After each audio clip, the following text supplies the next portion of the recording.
नमस्कार। ग्रहों की गोचरीय स्थिति पर रेगुलर वीडियो पाने के लिए साप्ताहिक राशिफल, मासिक राशिफल, त्रैमासिक राशिफल और ग्रहों के बाकी गोचर पर भी रेगुलर अपडेट्स पाने के लिए, जिसके हिसाब से आप अपने जीवन में थोड़ी गाइडेंस प्राप्त कर सकें, इसके लिए मेरे चैनल को अवश्य सब्सक्राइब करें। जिन लोगों ने सब्सक्राइब कर रखा है वो ऑल ये जो नोटिफिकेशन सेटिंग होती है इसको क्लिक करें, क्योंकि कभी कभी कुछ लोग बोलते हैं उनको नोटिफिकेशन नहीं मिलती। आशा करता हूँ चैनल को सब्सक्राइब करेंगे और रेगुलर वीडियोस अवश्य आप देखेंगे। नमस्कार। ओम गणेशाय नमः। ओम नमः शिवाय। मैं निखिल ज्योतिष आचार्य आप सभी का मेरे चैनल पर पुनः स्वागत करता हूँ। आशा करता हूँ कि आप सभी स्वस्थ होंगे। महादेव की कृपा आप सभी पर सदैव बनी रहे। ये वीडियो कर्क यानी कि कैंसर के लिए बहुत विशेष है, क्योंकि यह वीडियो है शुक्र देवता के राशि परिवर्तन के बारे में, जो कि 2 मार्च को हो रहा है। 2 मार्च को शुक्र राशि बदल रहे हैं और आपके नवम भाव यानी कि मीन में आकर बैठ जाएंगे। शुक्र अपने आप में बहुत विशेष ग्रह हैं। लग्जरीज, ऐश्वर्य, कंफर्ट्स, भोग, साधनाएं, तंत्र, विवाह, वैवाहिक जीवन, प्यार, इंटीमेसी, रोमांस, कला, कहिए तो जीवन के जो अधिकतम भौतिक सुख हैं वो शुक्र के अधीन ही आते हैं। इसलिए जिस व्यक्ति का शुक्र होता है, एटलीस्ट शुक्र अच्छा होता है कुंडली में, एटलीस्ट उसको भौतिक स्तर पर बहुत स्ट्रगल नहीं करना पड़ता। ठीक है, दुख तो अनेक हैं जीवन में। आपको एक जगह कुछ अच्छा मिल जाएगा तो दूसरी जगह कुछ बुरा मिलेगा ही, ये सत्यता है। लेकिन एटलीस्ट भौतिक रूप से व्यक्ति को बहुत स्ट्रगल नहीं करना पड़ता। इसलिए शुक्र की प्रधानता और महत्वता बहुत है। और अभी जब शुक्र राशि बदल रहे हैं तो वो उच्च की अवस्था के हो रहे हैं। हर साल में एक बार उच्च के होते हैं, लेकिन इस बार शनि के साथ है।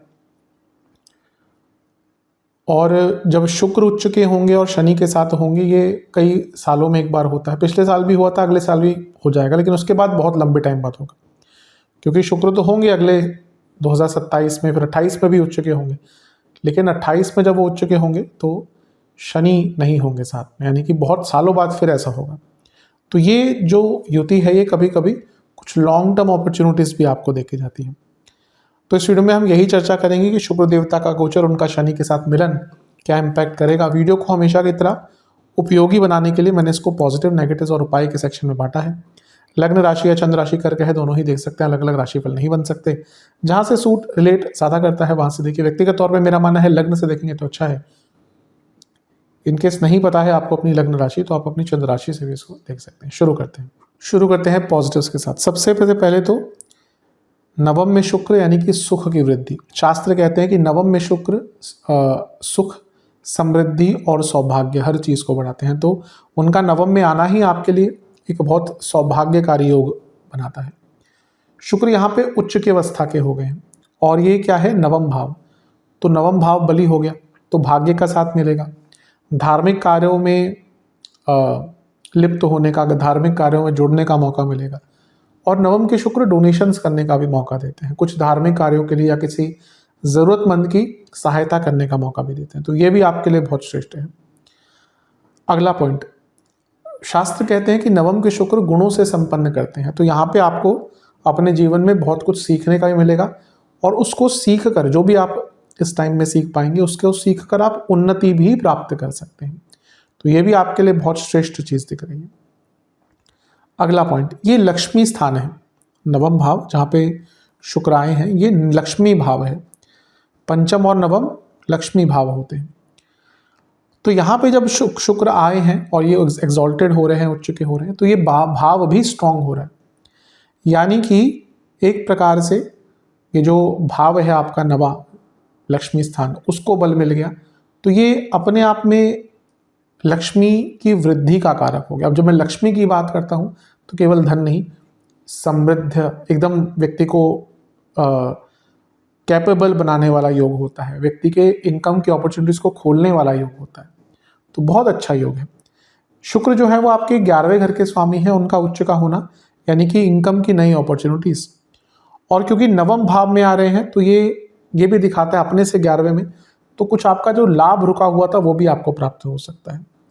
और क्योंकि यहाँ पे शनि के साथ हैं जो अष्टमेश हैं, अष्टम का जब मिलन हो गया धन से, तो क्या धन से संबंधित चीज़ों से, यहाँ पे 11वें घर के स्वामी से, तो ये सडन मनी दिखाता है। और क्योंकि शनि सप्तमेश हैं और उच्च के शुक्र के साथ बैठ गए जो लाभेश हैं, यानी कि बिजनेस में भी कोई बहुत बड़ा लाभ यहाँ पर आपको दिखता है, मिल सकता है। शुक्र की एक क्वालिटी होती है कि वो अपने से दूसरे भाव को बलि करते हैं, यानी कि कर्म भाव बलि हो रहा है तो आपको करियर में भी इसका कुछ धन के रूप में अच्छा लाभ मिल सकता है या फिर कोई प्रतिष्ठा आपके लिए खुल सकती है।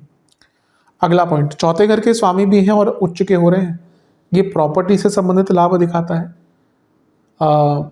घर में खुशियाँ आएंगी, घर में कोई ना कोई अच्छी न्यूज़ आपके यहाँ पे आएगी। और क्योंकि चौथे से चौथे के स्वामी यहाँ पर मिले हुए हैं शुक्र के साथ, तो ये घर में अगर आप कोई इंटीरियर्स का काम करना चाहते थे उसके लिए भी योग बहुत अच्छा है। कोई फैमिली बिजनेस करते हैं या स्टार्ट करना चाहते हैं, बहुत अच्छा टाइम है। और क्योंकि चौथे घर के स्वामी एग्जॉल्टेड हैं, चुके हैं अष्टमेश के साथ, कोई एंसेस्ट्रल प्रॉपर्टी का इशू अगर चल रहा है उसको सुलझाने के लिए बहुत अच्छा टाइम है। अगला पॉइंट, ये जो भाव है ये 10वें से 12वां भाव है। अगर आप अपने कार्य क्षेत्र में कुछ ट्रांसफर्स चाहते थे या फिर कोई रोल चेंज करना चाहते थे, दोनों के लिए ही ये बहुत अच्छा और बहुत शुभ समय है।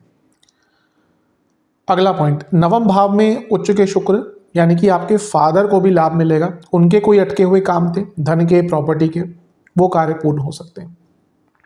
अगला पॉइंट, 11वें भाव से के स्वामी 11वें से 11वें में, जैसे मैंने पहले भी कहा था, उच्च की अवस्था में है और शनि के साथ हैं, तो यहाँ पे लॉट्स ऑफ अपॉर्चुनिटीज, बट कुछ लॉन्ग टर्म अपॉर्चुनिटीज और लॉन्ग टर्म ग्रोथ के मौके भी आपके लिए खुलेंगे। अगला पॉइंट, ये जो भाव है ये छठे से चौथा है।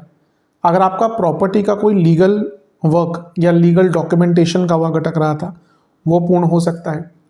ये जो भाव है ये आपके सप्तम से तीसरा है, यानी कि आपके पति पत्नी मतलब कि आपके जो लाइफ पार्टनर हैं उनके साथ अगर कोई कम्युनिकेशन प्रॉब्लम आ रही थी बहुत टाइम से और वो सुलझ नहीं पा रही थी तो उसको भी सुलझाने का मौका बहुत अच्छा मिलेगा। ये जो भाव है ये पंचम से पंचम है। संतान प्राप्ति का अगर मौका आप ढूंढ रहे थे तो ये कुछ दिन अच्छे हैं। जो स्टूडेंट्स हैं उनके लिए तो वारे न्यारे हैं, उनका भाग्य बहुत साथ देगा। और क्योंकि यहाँ पे शनि भी हैं और शुक्र भी हैं, जो बच्चे रिसर्च बेस्ड स्टडीज़ करते हैं, अष्टमेश होने के नाते शुक्र, और नवम क्योंकि बलि हो रहा है तो हायर स्टडीज़, दोनों को ही यहाँ पे लाभ प्राप्त होगा। और क्योंकि इतनी स्ट्रांग अवस्था में शुक्र तीसरे घर को देखेंगे तो पराक्रम भाव बलि है और भाग्य स्थान ऑलरेडी बलि है, तो ये भाग्य और पराक्रम यानी कि भाग्य साथ देगा कुछ बड़ा बदलाव लाने के लिए।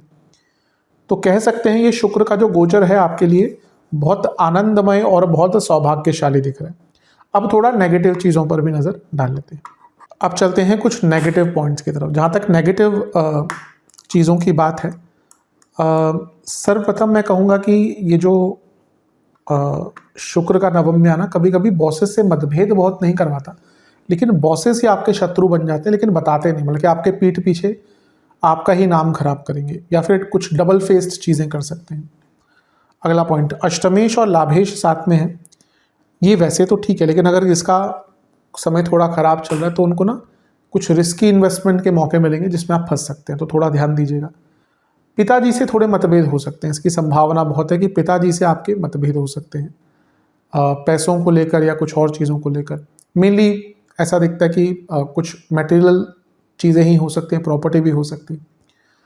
ओवर एक्सपेंडिचर, शुक्र उच्च के हैं और लक्ष्मी भाव में हैं और शुक्र इच्छाओं के भाव के स्वामी हैं, तो बहुत ज़्यादा ओवर एक्सपेंडिचर कर देंगे। शुक्र सप्तमेश के साथ हैं, शुक्र कारक है, लेकिन शनि यानी कि ना डिटैचमेंट, इमोशनल डिटैचमेंट कुछ टाइम के लिए आ जाता है पति पत्नी के बीच में। और क्योंकि शुक्र शनि साथ में है पंचम से पंचम में, जो लोग रिलेशनशिप में हैं इवन उनके बीच में इंटीमेसी के इश्यूज आ सकते हैं।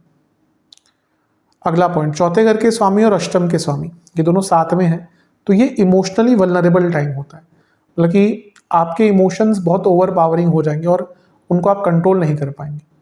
11वें अष्टम का मिलन ये थोड़ा लालच भी दिखाता है, इच्छाओं में बढ़ोतरी होती है, और क्योंकि इन दोनों का प्रभाव तीसरे घर पे है तो ओवर कम्युनिकेशन से दिक्कत बढ़ सकती है।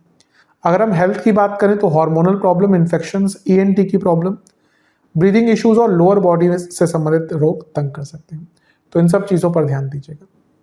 उपाय की बात कर लेते हैं। जहाँ तक उपाय की बात है, आपको दुर्गा जी को 2 घी के दिए अर्पण करने हैं। ओम कवये नमः, ओम कवये नमः, कवि से बनता है, ओम कवये नमः। इस मंत्र का 108 बार जाप करना है। दुर्गा जी को दही, चावल और मिश्री ये सब मिलाकर भोग लगाइएगा। मीठा पान, गुड़ का भोग लगाइएगा। कुछ दुर्गा चालीसा की पुस्तकों का दक्षिणा सहित दुर्गा मंदिर में दान कीजिएगा। जो लोग विदेश में रहते हैं किसी के थ्रू ये करवा सकते हैं।